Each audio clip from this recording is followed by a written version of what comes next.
Hi everyone, my name is Neha. कल हमने video में डिस्कस किया था simplex method and now we will discuss about the problem of degeneracy. जब हम सिंप्लेक्स मेथड टेबल को क्रिएट करते हैं उसमें ही डिजनरेसी की प्रॉब्लम्स भी क्रिएट होती है। आज हम यही डिस्कस करेंगे what is the problem of degeneracy. Now problem of degeneracy को हम डिस्कस करने से पहले ये एग्जांपल देखते हैं जिसमें सिंप्लेक्स मेथड का ही यूज़ है और उसी सिंप्लेक्स मेथड के अंदर डिजनरेसी की प्रॉब्लम्स क्रिएट होती हैं। यहाँ पे हमें गिवन है ऑब्जेक्ट फंक्शंस गिवन है, सम कांस्टेंट गिवन है। अब कांस्टेंट इसमें 3 है, 2, 3, 4, 5 कितने भी हो सकते हैं and non negative restrictions given है x1 x2 greater than equal to 0। सबसे पहले सिंप्लेक्स मेथड को हमने कल किया था। उसमें फर्स्ट स्टेप क्या होता था कि जनरल फॉर्म गिवन होती थी, उस जनरल फॉर्म को हम स्टैंडर्ड फॉर्म में कन्वर्ट करते थे। स्टैंडर्ड फॉर्म में कन्वर्ट करने के लिए हम कुछ स्लैक वेरिएबल्स या सरप्लस वेरिएबल्स का यूज़ करते थे।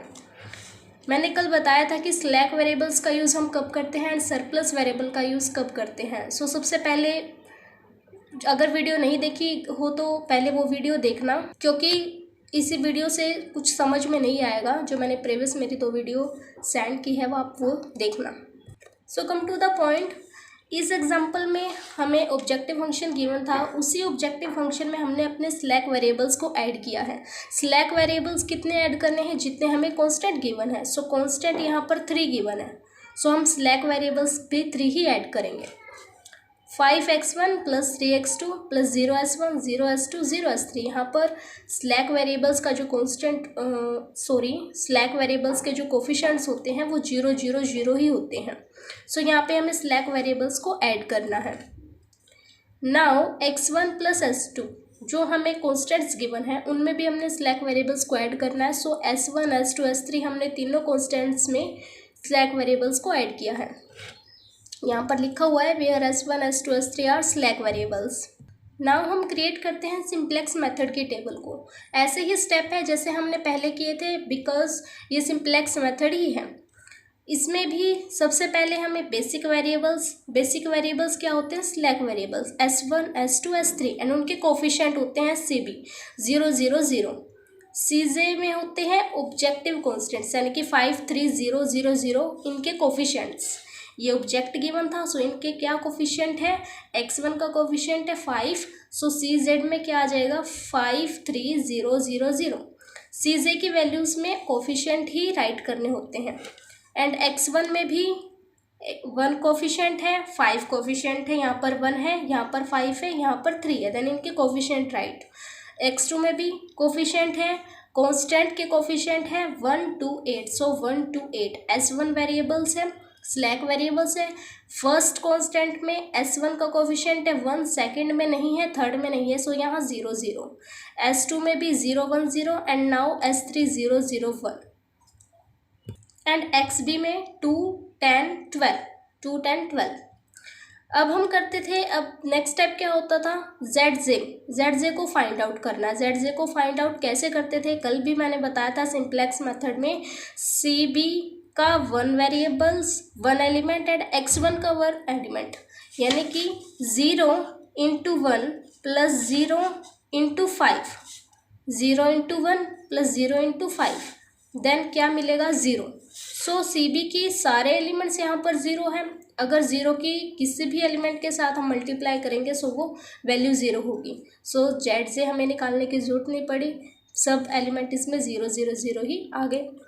cz माइनस zj, इसको हम कैसे निकालते थे? cj की वैल्यू 5 है, zj की 0, then 5 minus 0 is equal to 5, 3 minus 0 3, ऐसे करके 0 0 एंड 0।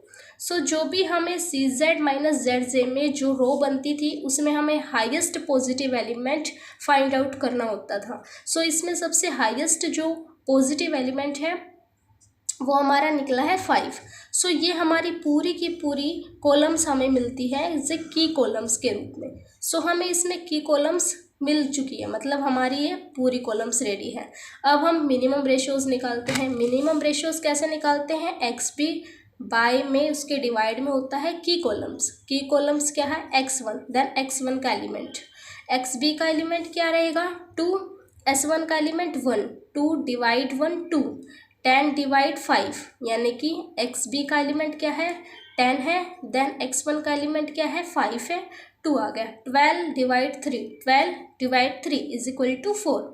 सो यहाँ पे अब देखो हम की रो किसे माने, बिकॉज ये दोनों की दोनों सेम वैल्यू हमें मिल गई, 2 भी है एंड हम की रो में क्या देखते थे मिनिमम वैल्यू, अभी मिनिमम वैल्यू तो 2 मिल गई। इसी को हम बोलते हैं द प्रॉब्लम ऑफ डिजनरेसी।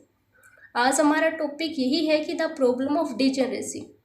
अब यहाँ पे हमें की रो हम कैसे फाइंड आउट करते हैं वो देखते हैं। की रो को फाइंड आउट करने के लिए यानी कि द प्रॉब्लम ऑफ डिजनरेसी को रिमूव करने के लिए हमें एक स्टेप और एक्स्ट्रा करना होता है। वो क्या होता है?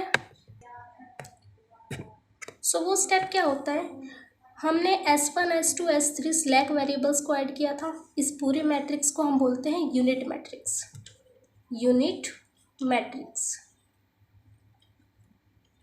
इस यूनिट मैट्रिक्स का हम यूज़ करेंगे की रो को फाइंड आउट करने के लिए, बिकॉज ये 2 सेम एलिमेंट हैं, हम दोनों को तो की रो नहीं ले सकते, इनमें से हमें 1 को ही की रो लेना पड़ेगा।